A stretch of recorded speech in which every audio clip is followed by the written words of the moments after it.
makes you wanna jump up and shout. Love makes you wanna dance all about. Love makes you wanna forget about everything. Love makes the world go round. Love makes you wanna get the world to sing along. Love makes the world go round. Love makes the world go round.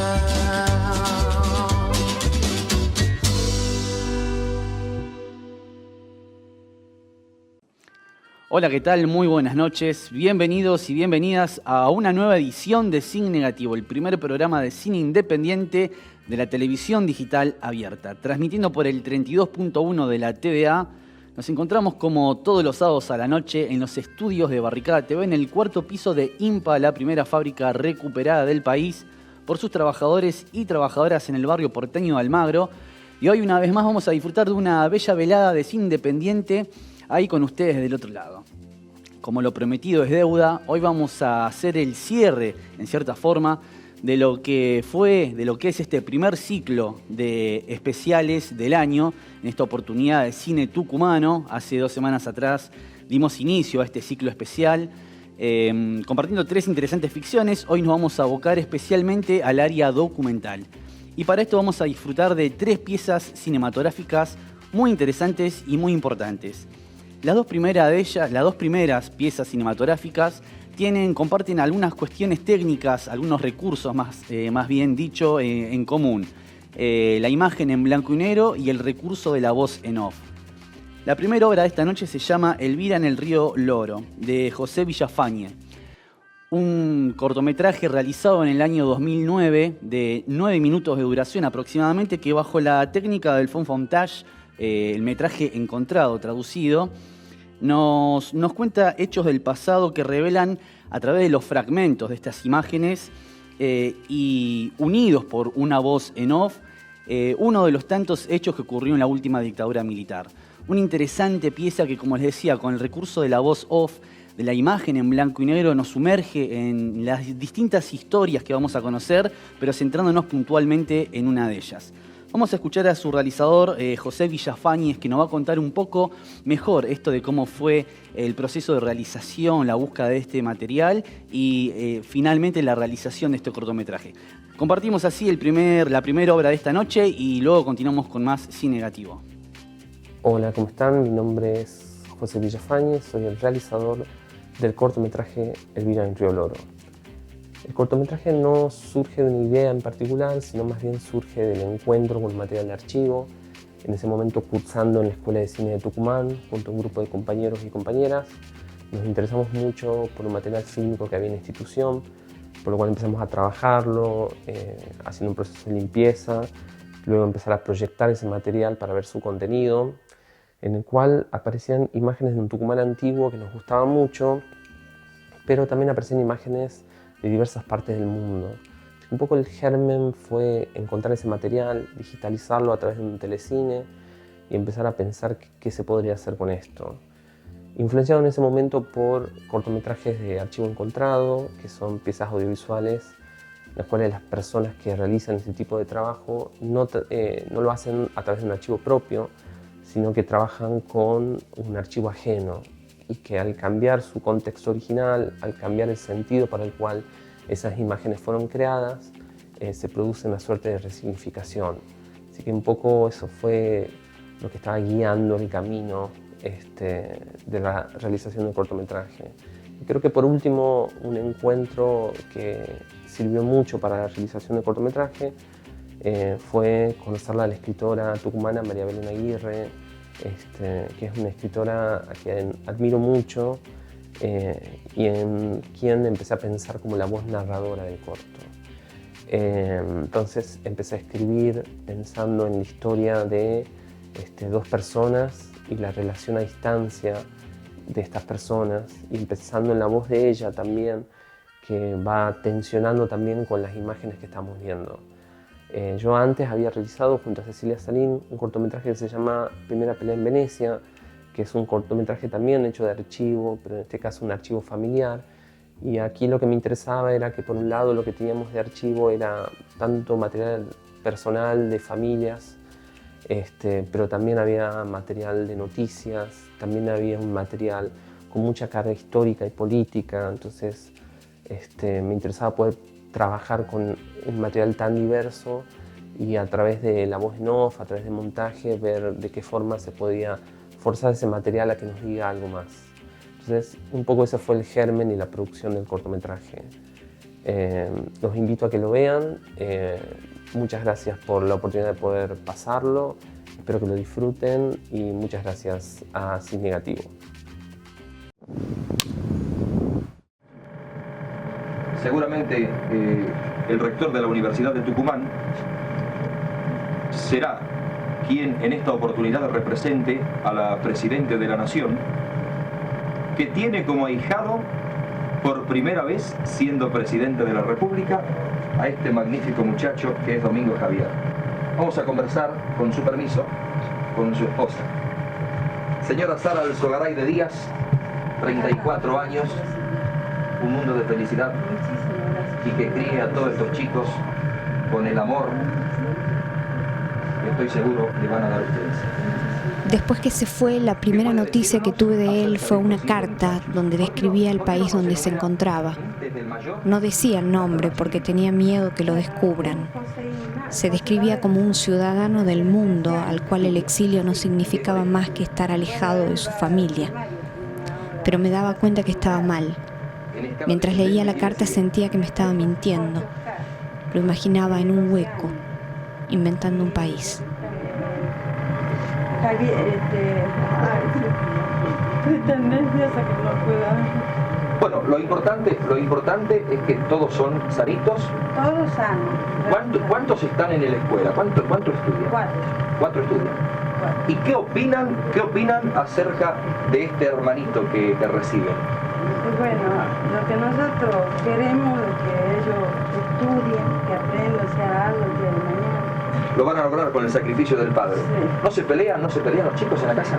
Cuéntenos así brevemente qué ocurre en la casa, por ejemplo, un día sábado, un domingo, en que todos están reunidos en la mesa familiar. Bueno, la verdad que los chicos míos no son molestos, ellos son unidos, todos. Juegan como todos chicos, y en sus peleas también. ¿Y el padre qué opina? ¿El padre qué opina acerca de los muchachos estos cuando se juntan en la casa? Bueno, como toda criatura, para nosotros como padres verlos jugar, estudian después. Pueden armar prácticamente un equipo de fútbol, ¿eh? Hacemos una breve pausa y enseguida continuamos. Lo conocí en la villa. Yo trabajaba hace 2 años ahí. Él llegó con su grupo de cine, Los Perros Románticos. Eran 7 muchachos. Les mostraban cortos humorísticos a la gente que vivía ahí. Eran películas que ellos realizaban y actuaban. Les enseñaban cosas como higiene personal, a leer y a trabajar sus huertas. Al final leían la Biblia y rezaban. Me dijo que se llamaba Sebastián, que era camarógrafo del canal y que si alguna vez iba, me iba a mostrar el lugar. Cuando fui, solo asintió al verme. Ya todos me habían hablado de él. Me enseñó los equipos que estaban usando, como si me interesara trabajar ahí. Hizo un chiste y sus compañeros de trabajo reían. Había unos jóvenes que estaban aprendiendo a usar las máquinas y policías que custodiaban el lugar. Me llevó al estudio donde filmaban a músicos en vivo. Había como 4 grupos. Me apoyé en una madera que estaba detrás del escenario. Él se puso detrás de mí y comenzó a decirme al oído: él le pega a su esposa, a ella le gusta que la asfixien, él tiene un hijo sordo. Y continuó hasta que el conductor vino a decirnos que nos retiráramos. Después me dijo: Belén, tengo algo para mostrarte.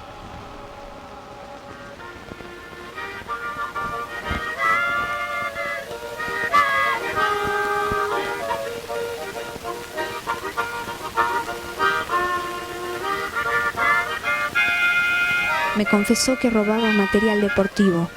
Lo editaba en su casa en una moviola casera. Me hablaba de las formas y los movimientos. Su mamá había sido una patinadora olímpica y cuando hablaba de ella lo hacía con mucha melancolía. Planeaba hacer una recopilación con todo el material que tenía.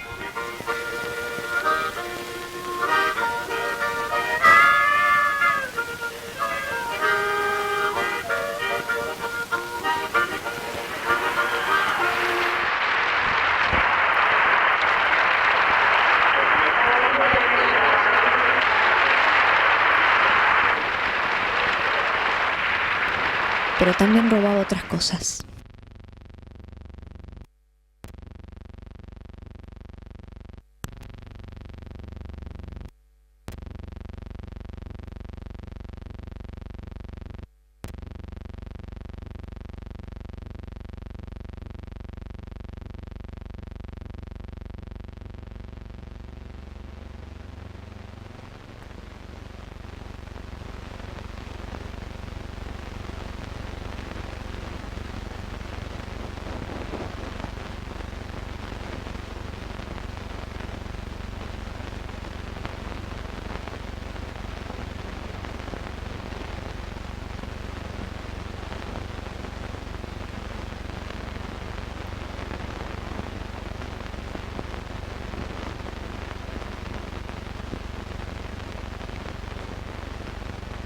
En ese momento, para ver los partidos, todos en el barrio nos juntábamos en la casa de un vecino, que era el único con televisor.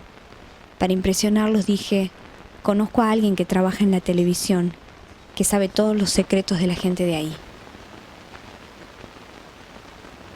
Una carta que me envió era solamente una nota que decía, Tucumán es una ciudad que espera, pero que no le abre las puertas a los desesperados.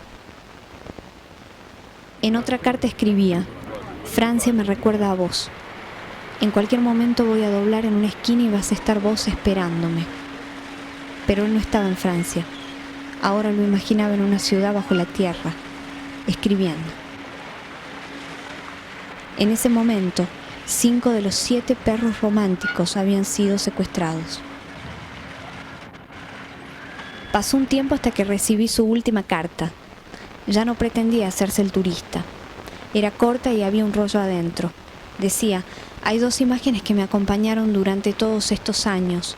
Una de ellas la conservo solamente en mi memoria. La primera fue en un desfile militar, un acto corriente en el que fue contratado para filmar. Mientras buscaba un lugar para su toma, un oficial lo tomó fuertemente del brazo. Cuando le dirigió la mirada, este dijo, qué oficio más digno, qué responsabilidad.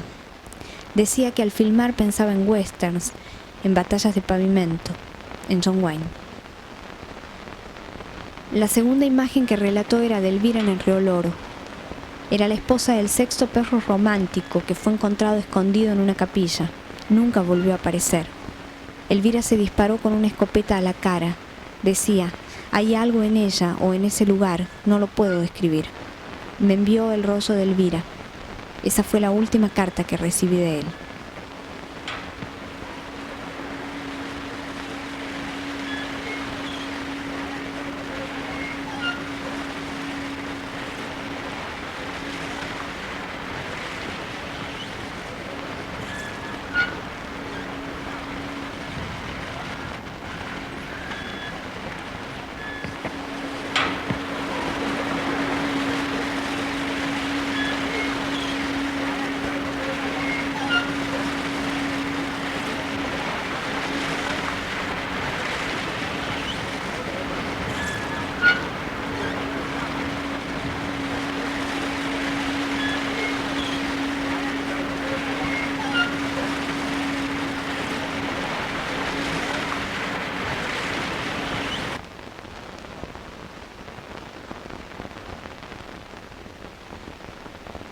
Muy bien, ahí compartíamos recién Elvira en el Río Loro de José Villafañe. Le mandamos un gran abrazo a José y a todo el equipo de técnicos y técnicas que formaron parte de esta pieza audiovisual.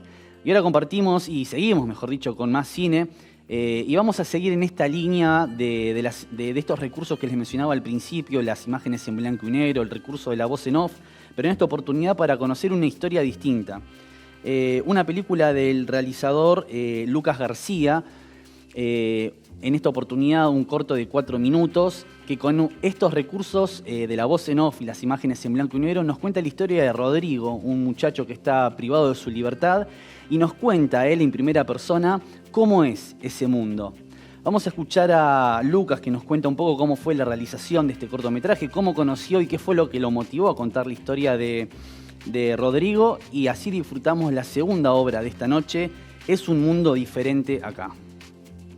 Bueno, hola, ¿cómo están? Mi nombre es Lucas García Melo y soy el director del corto documental Es un mundo diferente acá.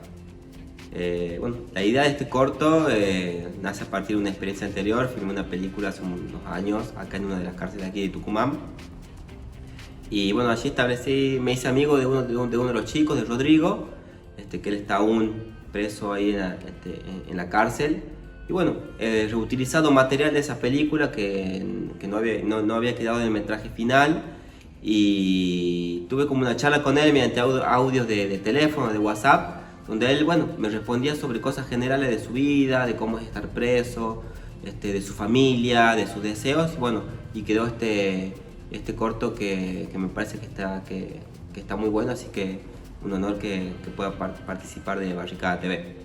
Bueno, como les decía antes, Bazán Fría, Elogio del Crimen, es una película que hemos filmado y hace unos años, se estrenó en el año 2019, y parte del metraje de lo que hemos filmado en esos años es lo que he reutilizado para poder hacer este corto, que es más una especie de documental un poco experimental, así que bueno, en base a esa película he logrado hacer luego este cortometraje. Bueno, estoy muy agradecido con los compañeros y las compañeras de Barricada TV no tan solo por contar con mi cortometraje, sino también por tener una mirada federal del cine argentino. Así que bueno, espero que les guste mi corto y que la pasen bien. Gracias.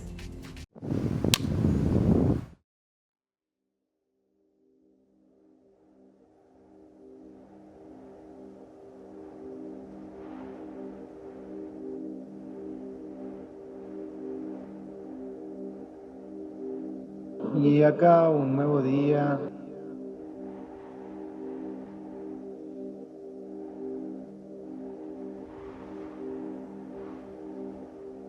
Mi nombre es Rodrigo Calvazán.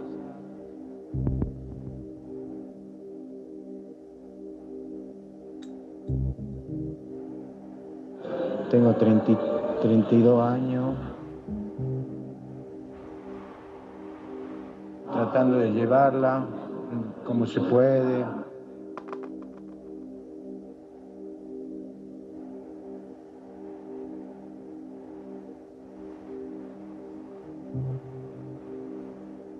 Un día de visita es algo bien sagrado.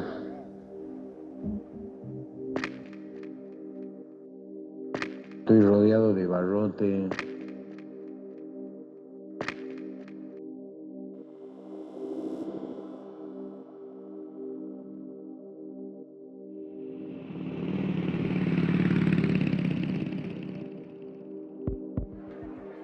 El amor es un sentimiento fuerte.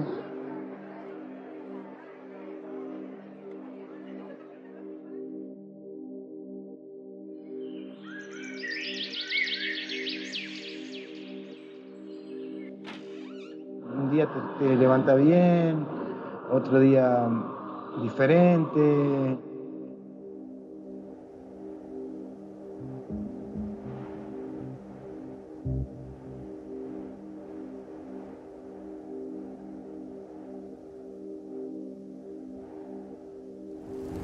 Y mi papá es un hombre trabajador, trabaja en los semáforos, él vende, gana el día a día, digamos, se levanta a las 5 de la mañana, se va al mercado.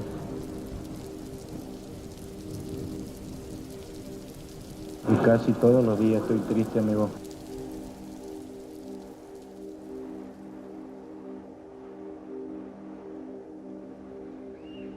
Está mi sobrino ahí, mi sobrina que le gusta el fútbol, el otro que le gusta también el fútbol, chocolate, y mi sobrinito, mi ahijado, que ya aprendió a caminar.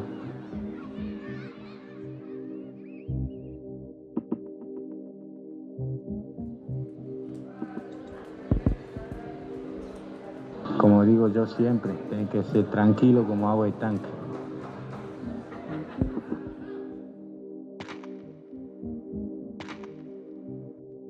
Ponerle mi mujer, cuando yo anduve escapado, pirado, ella corrió a detrás mío, así que de la mano. Cuando llegó la brigada a agarrarme,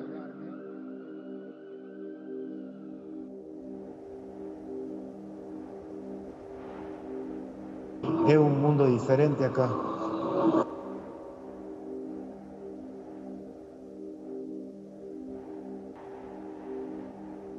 Pero ellos no son tan unidos como somos yo con Juanchi, mi hermana la Giselle, la Zulma.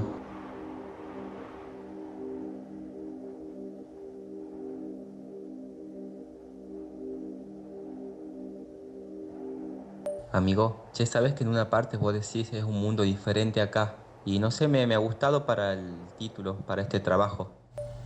De 10, sí, está bueno. Así se llamará entonces.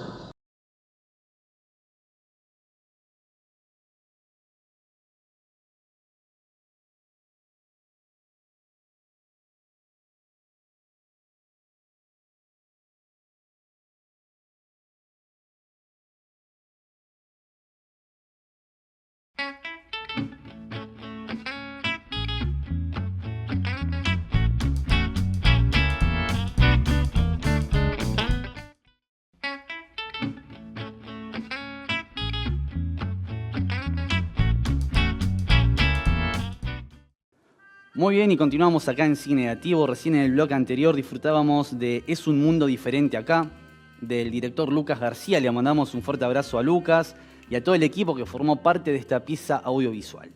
Bueno, ahora compartimos y seguimos con más cine, seguimos con más documentales, y es el momento de hablar de Guardianes de la Naturaleza, historia de una resistencia.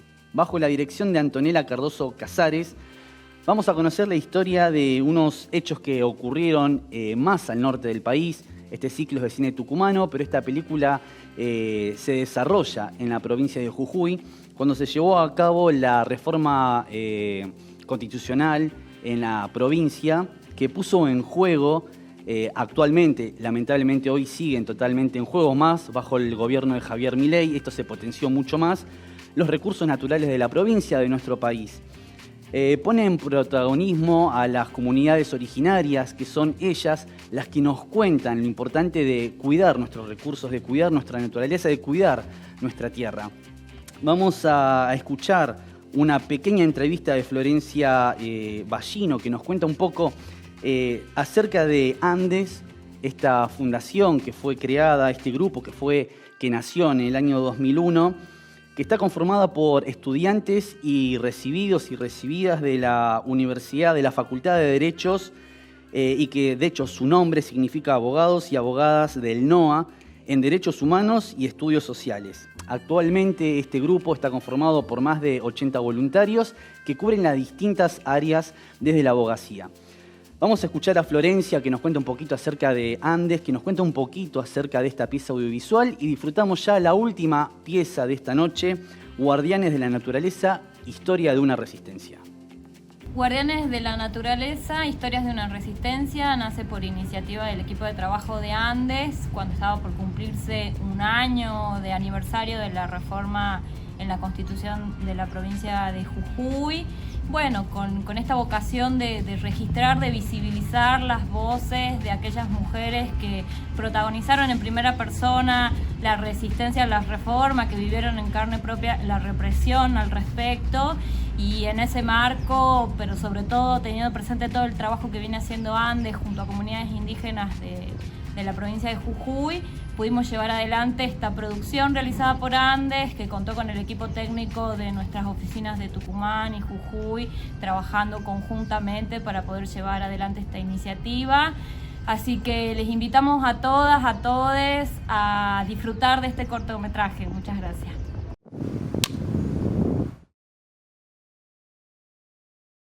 Quiero impulsar una reforma parcial de la Constitución. Sacar un proyecto de Constitución tan rápido y hace dudar. ¿Cuál sería el apuro de hacer en menos de 10 días estar en este recinto aprobando, y digo aprobando porque no estamos debatiendo, ya sabemos todos que se va a aprobar la reforma de la Constitución de la provincia. Hoy venimos a discutir la modificación de la Constitución de la provincia, que en realidad lo único que hace es discutir poder económico y político. Que tiene un solo beneficiario, y no es el pueblo. Hay muchos artículos los cuales no se ha dado la discusión suficiente para determinar cuál es la necesidad de la reforma. El 74 y el 75 referido al régimen de las aguas. Prohibición de cortes de ruta. Necesitamos urgente regular el derecho a la protesta. No se ha visto en décadas un proyecto de reforma de la Constitución que, lejos de ampliar, de reconocer derechos, pretenda restringir derechos. Entonces ahí salieron a limitar las expresiones populares. Así que tenemos que salir todos los derechos de nuestros hijos. ¿A dónde están? ¡Pueblos unidos! ¡Jamás serán vencidos!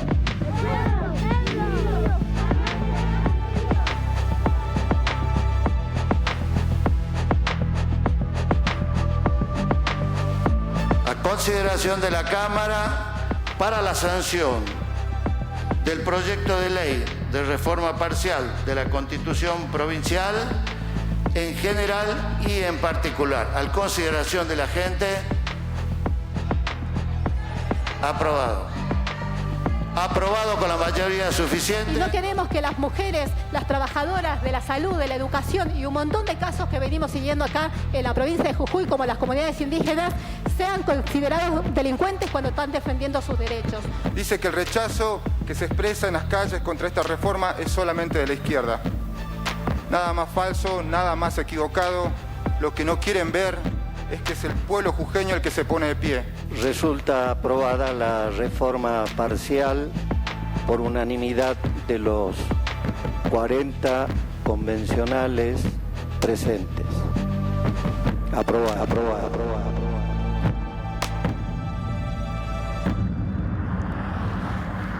Esto ha sido quizá un poco más de lo común, de lastimarnos, de abrir otra herida más con el tema de la reforma, con el tema de que muchas veces nosotros pensábamos que al ser jujeños, que somos indígenas, que ya estamos identificados, que la Pachamama por allá, que la Yunga, el Caguasu por acá, pero resulta que a la hora de la verdad no hubo consulta.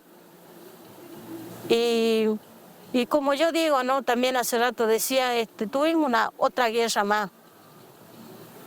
La guerra nueva de estos pueblos, de los sobrevivientes, de los descendientes, tuvimos otra guerra más. Y en la cual en parte hemos perdido. Y él dijo, no, siempre se habló, siempre se consensó. Mentira, nosotros desconocemos total de eso. No hubo consenso, no hubo debate. Yo no tenía ninguna información, digamos, solamente me avisó mi hermano que están haciendo la reforma y bajaba urgente. Empezaron las marchas de los docentes, empezó la marcha del Tercer Malón de la Paz de salir de Abrapampa, de diferentes lugares y a marchar y a pedir las consultas de qué se trataba. Yo recuerdo bien que estábamos allá en San José, los docentes estaban a la vera de la ruta, en la imagen de San José del acceso Perico. Y bueno, ahí nos plegamos nosotros y se le dio la verdad, se le cayó un lagrimón porque no la esperaba. La reacción, nadie nos convocó, sino que era una reacción de corazón, decir, no, vamos a defender lo nuestro. Vamos y hacemos presencia. Si nos quedamos es peor, o sea, quien calla otorga. Salimos y cortamos la ruta pacíficamente, por supuesto, con nuestros carteles, nuestros caballos, un montón habían cabalgando. Porque ya habían reprimido aquí a las jóvenes, a los chicos, no les importó nada, ellos reprimieron. Y entonces dijimos que tomar la ruta, yo me tomé la primera tráfico que encontré y me vine para acá. Yo llegué noche aquí y el otro día me levanté temprano, que vi mi bebé, me vine aquí a la ruta ya. Y ya no me moví ni un día, digamos. Y en ese transcurso todos vamos hablando, charlando, cantando y decimos, che, nosotros ¿a dónde estábamos? Como que estábamos nosotros en una burbuja. Reconozco la comunidad y como la provincia estaba en una burbuja, no sabía de lo que estaba pasando, si no nos despertaban los hermanos que venían del norte ya, sabiendo que íbamos a ser perjudicados con el tema del agua, territorio.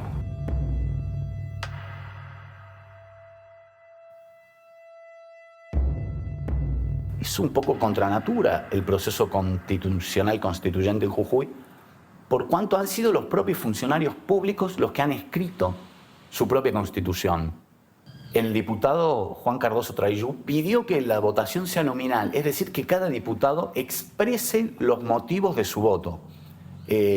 La legislatura provincial no hizo lugar a tal pedido y votó, digamos, a libro cerrado, 66 artículos a reformar, sin explicarnos a los jujeños cuál es el motivo de la necesidad de reformar la Constitución.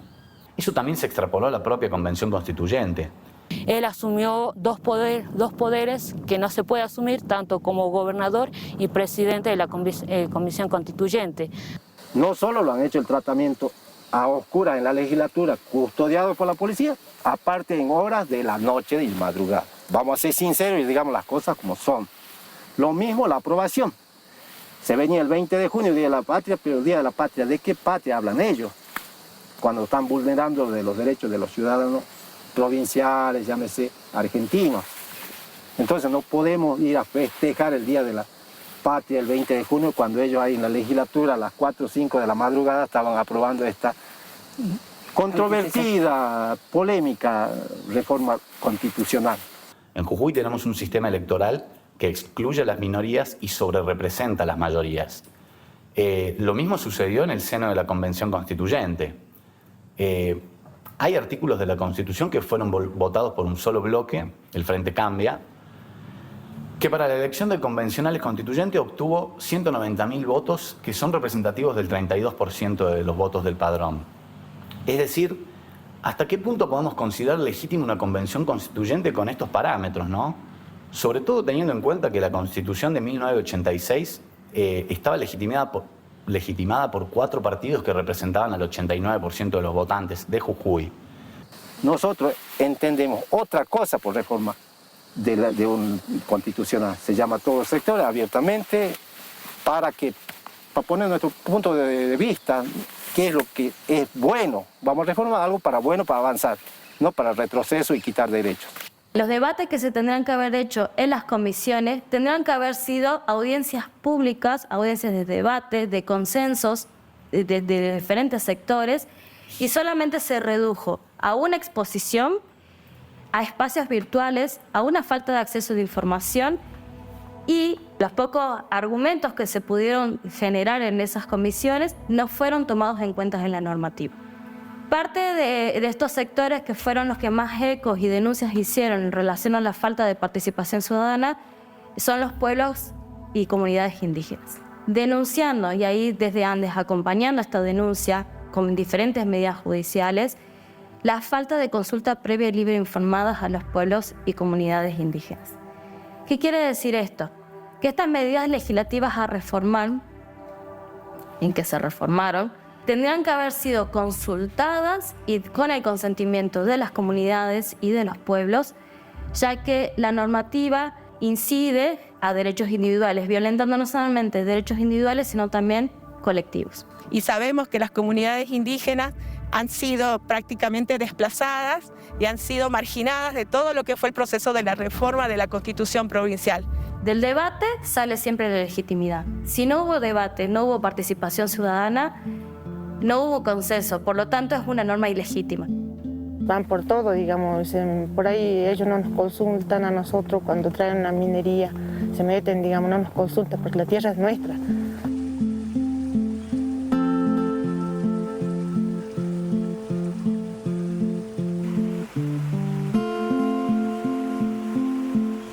¿Por qué teníamos que salir todos?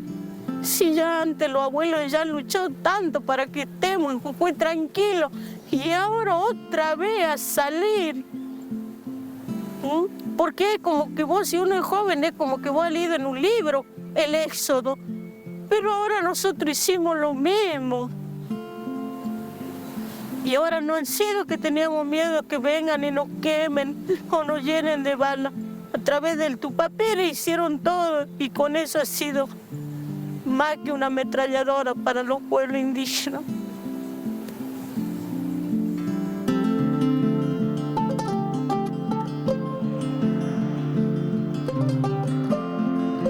en virtud de toda esta dimensión política y económica que la provincia atraviesa, las comunidades se convocaron en una marcha multitudinaria que terminó denominándose Tercer Malón de la Paz, evocando a el primer Malón de la Paz de 1946, el segundo Malón de la Paz de 2006, y este que viene a reivindicar esta deuda histórica por los territorios de las comunidades indígenas. Hay una parte donde habla de tierras ociosas. La tierra en ningún momento para el indígena puede ser ociosa. Al contrario, yo la tengo que cuidar para que no la contaminen, para que no la utilicen, para que no le llenen de soja, de lo que sea. Y si cuando nosotros tenemos una forma de vida, cómo trabajar y cómo estar, si yo soy parte de ella. Porque ahí también surge de que el ser humano quiere esclavizarlo, quiere tratarlo a su forma, a la tierra. Y cuando nosotros, ella es la que nos tiene que mandar y cuidar a nosotros. Por eso ha sido, por eso es mi lucha, por eso es mi preocupación, por eso fue el acompañamiento. Y entonces tratamos de organizar con las comunidades y bueno, decidimos ir a pedir la consulta a Jujuy. Y bueno, cuando estábamos llegando a Jujuy, el día viernes a la madrugada ya la había aprobado la reforma. Y entonces, ese mismo día viernes, hubo una represión aquí en Abrapampa, donde los policías empezaron a sacar de la ruta tirando piedras a los manifestantes. Por primera vez, muchas salían a conocer lo que es un corte de ruta, muchas salían como es en su forma de organización de vida, con su familia entera, ancianos, mujeres, niños, bebés. Y para esta población también fue dura la experiencia, ¿no?, de poder defender sus derechos.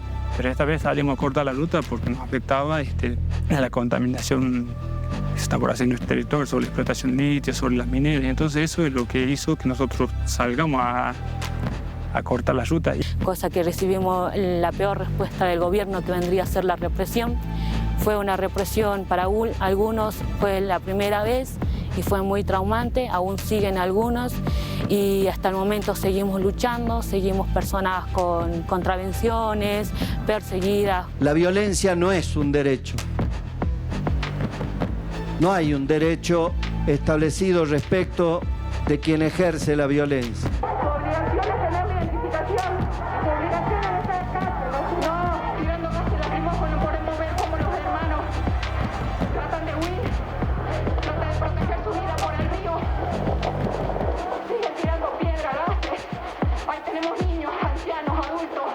No sigan el camino de incentivar con dirigentes, enviando plata, referentes de la cámpora, del kirchnerismo, sumados a movimientos piqueteros, a la izquierda, a incentivar la violencia en la provincia. Incluso él nos ensucia, nos dicen que nosotros somos de Milagro Sala, o que somos Pinerita, o que somos de Bolivia, o que somos de Buenos Aires. Mentira, nosotros somos pueblos originarios. Es más, también he hecho la culpa a todos los medios. Me acuerdo de TN, me acuerdo de Crónica, que salían a decir que nosotros éramos violentos, que éramos los patuteros, se habla un montón de cosas. Y lamentablemente es una pena ver que tus medios estén engañando a la gente con mentiras. Y estamos todos, la mayor parte de los pueblos originarios, en la lucha y seguimos en la lucha, digamos. Me atrevo a decir que en estos años de democracia han sido los episodios de mayor violencia que se han vivido en la provincia. Y digo, ¿no?, el ejercicio de la violencia policial sin respetar ningún tipo de parámetros en el uso de la fuerza. Y en simultáneo, esta violencia policial articuló con otras formas de ejercicio de violencia estatal que tienen que ver con la criminalización de la protesta. Se armaron contra los manifestantes diversas causas, tanto penales como contravencionales, por ejercer ese derecho a la protesta social. Y la policía, en este contexto de represión policial, llevó adelante detenciones arbitrarias, detenciones caracterizadas por múltiples violaciones de derechos humanos, irregularidades. Por ejemplo, se ha registrado que las detenciones se dieron en vehículos particulares, camionetas de empresas privadas, sin patente. Entonces, cuando salimos allá, se publicó una investigación donde decían apellidos, datos personales, cuánto tiempo estaban, que éramos usurpadores, todo por todos lados se desparramó eso. Entonces muchos han dicho, no, yo no voy, no me meto ahí.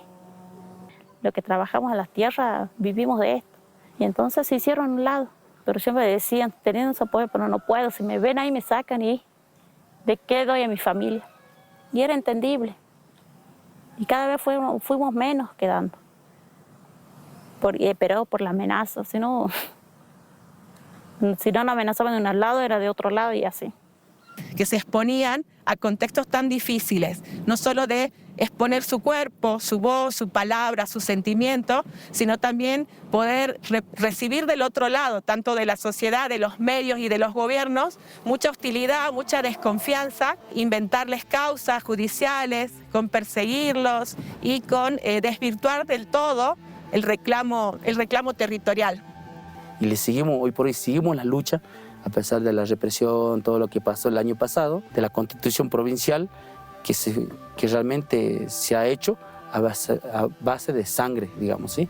No se ha hecho libremente, y ahí están los cómplices, tanto el exgobernador Gerardo Morales, tal los otros también que son los PJ del justicialismo. Porque el negocio está por abajo, y qué político que no quiere litio. Y los pueblos que estamos acá, ¿qué hacemos? Siempre le ponemos la traba, siempre le decimos no, esto no queremos, esto no, porque sabemos lo que va a provocar, sabemos lo que es arruinar la Pachamama, digamos. Nosotros tenemos más a fondo, tenemos yendo a la ruta 52, yendo más a fondo el salar de Oralos, hay una explotación de litio y lamentablemente el agua ya es intomable, lo digo por experiencia porque estuve en ese sector, no se puede tomar, Hacienda toman agua salada, algo que no es bueno para ellos y eso mayormente va afectando a todos. Pero este gobierno no solamente violó los tratados de acá de la provincia, sino violó los tratados de la nación, internacional, todo, solo para llevar a sacar las riquezas que nosotros ya nos venimos oponiendo hace cuántos años.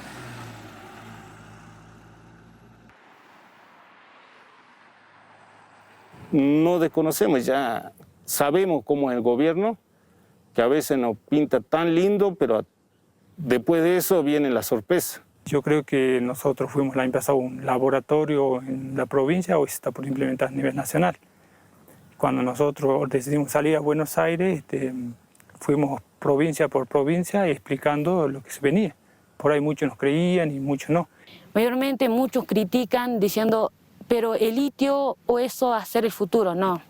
Son futuros inventados. Que puede sonar interesante en términos generales, porque uno piensa qué importante hablar de energías renovables, qué importante hablar de mitigación del cambio climático, pero cuando hablamos de cambio climático y de energías renovables en una zona como es Jujuy, en una zona como es el norte argentino, que forma parte de lo que se denomina el triángulo del litio, es más complejo.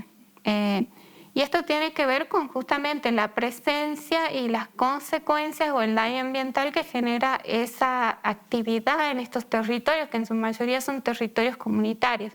Entonces, hablar del aprovechamiento económico nos hace presumir de que estamos hablando de un andamiaje jurídico que de alguna forma va a garantizar el extractivismo y el saqueo por parte de empresas que tengan el dinero para llevar adelante esos proyectos extractivos. Particularmente con el litio y en una provincia como Jujuy con grandes riquezas naturales, también de otros minerales. Hablaba del tema del agua y yo pensaba que cuando ella decía cuidemos el agua que ya para tu nieta vos no vas a tener. Si yo tenía 6 años y ella me decía vos tenés que cuidar para tu nieta, para la hija de tu nieta, si no, no van a tener. Cuiden el agua. Porque porque va a valer, va a costar. Me decía, y yo digo, ¿cómo puede ser que yo tenga 6 años y ella me decía que cuide el agua porque la hija de mi nieta era la que iba a tener que pagar un precio alto por el agua? ¿Y cuál es la realidad de hoy? ¿Qué es lo que estamos nosotros con la problemática del agua?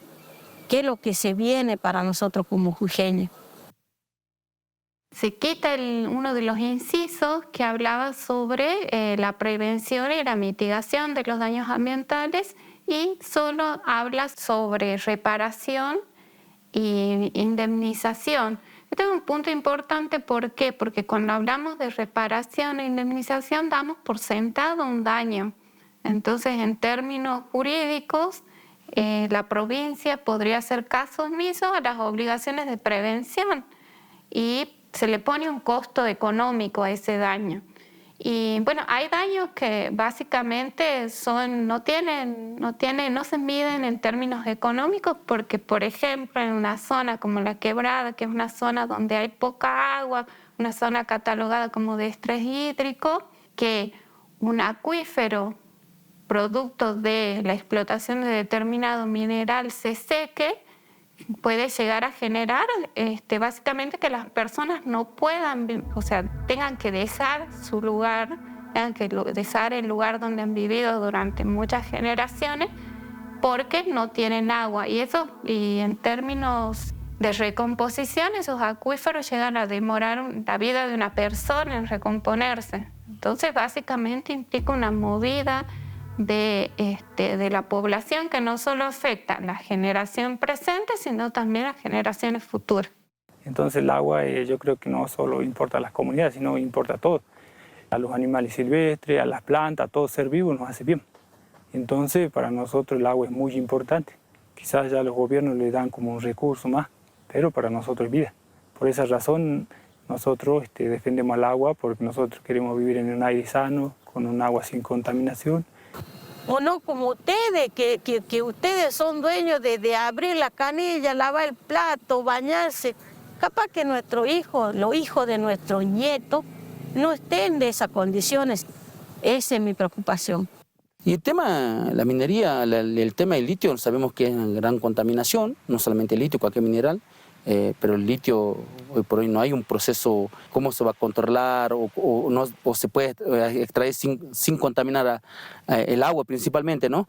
Que el agua es vida, el agua somos todos, digamos, ¿no? Una de las vías para prevenir esos daños era darle participación a las comunidades indígenas en las discusiones respecto a cómo se va a gestionar la producción de estas empresas que tratan de extraer minerales en sus territorios comunitarios. Y eso no está sucediendo y de alguna forma el texto constitucional viene a garantizar que el Estado pueda hacer caso omiso de eso.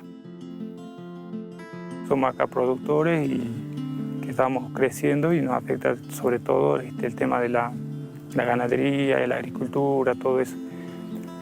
Y no solo por ahí muchos escucho que dicen, pero en la ciudad no nos afecta, si nos vamos de acá allá, pero sin embargo ya cuando no hay agua, nos saca el agua a la ciudad.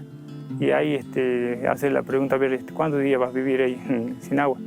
Es más, el agua hoy en el día ya está la empresa Israel negociando con el gobierno provincial sin hacer la consulta. Nosotros, como comunidad y como pueblo originario, hemos vivido tantos años, mis ancestros han vivido, por ello hemos surgido acá y sabemos cómo controlar nuestra agua. ¿Por qué tenemos que venir uno de afuera? Tiene que enseñarnos a nosotros cómo controlar el agua. Es más, ¿por qué nosotros no aprendemos de nosotros mismos de acá? Que al agua, a la vida, a la tierra la cuidamos entre todos, porque todos pisamos la tierra, porque todos tomamos agua. Y si no hay eso, no va a haber vida. Chicos, hay que mirar a dónde vivimos primero, que nosotros no somos nada.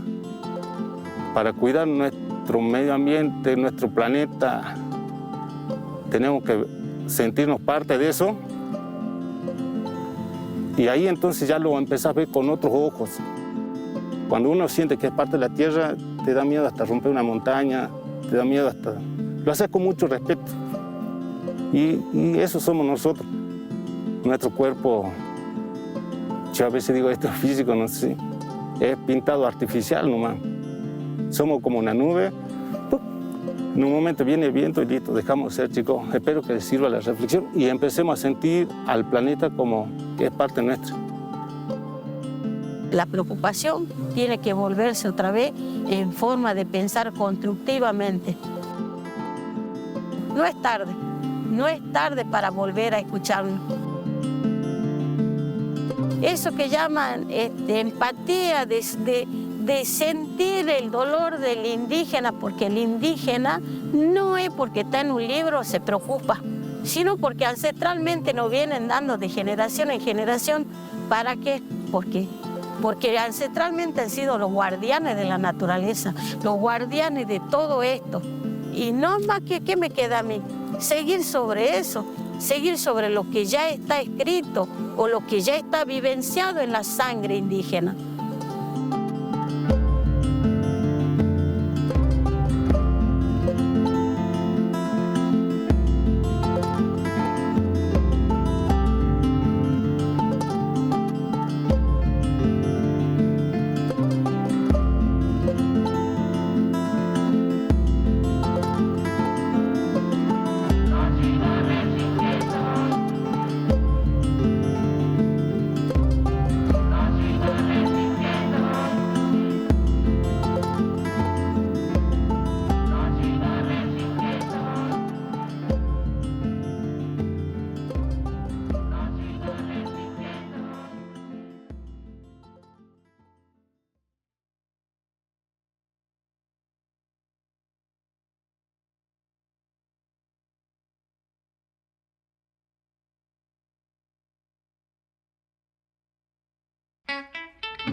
Muy bien, ahí pasaba recién en el bloque anterior, Guardianes de la Naturaleza, historia de una resistencia bajo la dirección de Antonella. Escuchábamos la voz de Florencia, la presidenta ejecutiva, la directora ejecutiva de Andes. Le mandamos un fuerte abrazo a las compañeras y a todo el equipo que conforma esta organización, este grupo, y a todos los técnicos y técnicas que realizaron esta increíble obra cinematográfica. Nosotros así hemos llegado al fin de este nuevo capítulo, de este ciclo especial de cine tucumano. Vamos a tener mucho más ciclos por delante en lo que queda del año, de distintas provincias, también ciclos de universidades, así que estén ahí pendientes, atentos, no se lo pierdan que van a estar muy buenos. Yo no me quiero despedir sin antes invitarles a que escaneen el QR que aparece acá abajo en pantalla y que se sumen a la comunidad BTV con un aporte mensual del monto que ustedes puedan, que ustedes sientan. Nos dan una mano gigante a poder sostener nuestro espacio de comunicación, que es también espacio suyo, para poder comunicarse con una voz diferente a la de los medios populares, de los medios más comerciales, mejor dicho. Con este aporte ustedes pueden participar de un montón de beneficios de la economía popular, en indumentaria, espectáculos, librería, gastronomía y muchos beneficios más. Escaneás el QR y te sumás a la comunidad BTV. Ahora sí, sin nada más que decir, me despido hasta el sábado que viene en una nueva edición de Sin Negativo. Muy buenas noches.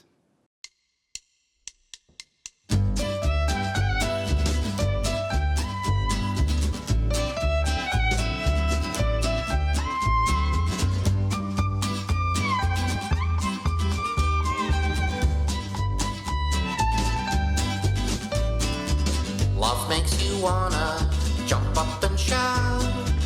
Love makes you wanna dance all about. Love makes you wanna forget about everything. Love makes the world go round. Love makes you wanna get the world